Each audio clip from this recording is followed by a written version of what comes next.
dink die laaste boek van die Bybel, Openbaring, is eintlik 'n disippelskapsdokument. Johannes, wat waarskynlik in sy middel 80's is 'n herder. Hy ken waarskynlik die 7 gemeentes baie goed.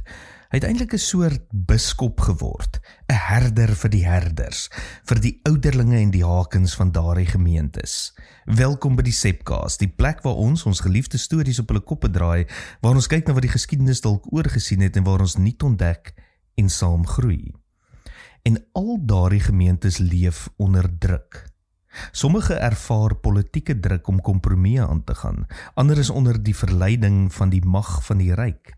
Beloofde voorspoed, toegang tot mag, welvaart, maar almal leef onder druk.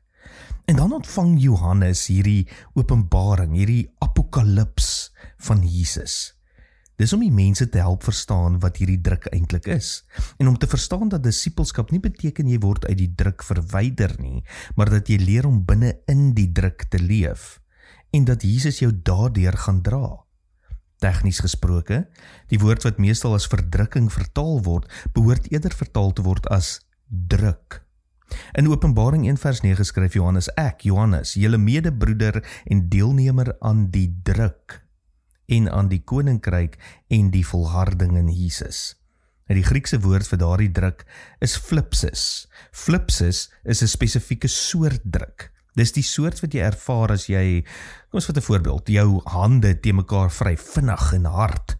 Dis die soort druk wat gebeur wanneer 'n tektoniese plaat teen 'n ander plaat begin wrywing gee, byna soos 'n vergrysing.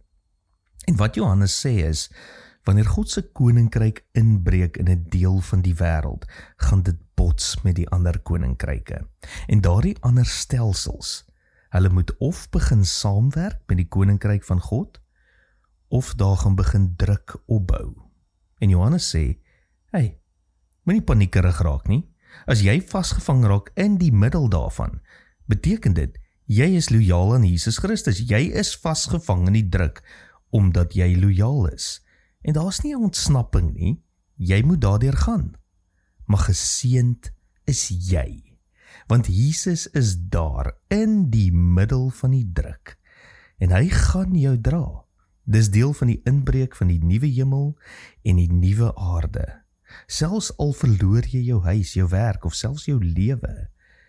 Jy sien, jy verloor nie regtig nie, want jy is presies op die grens waar die nuwe hemel en nuwe aarde begin deurbreek.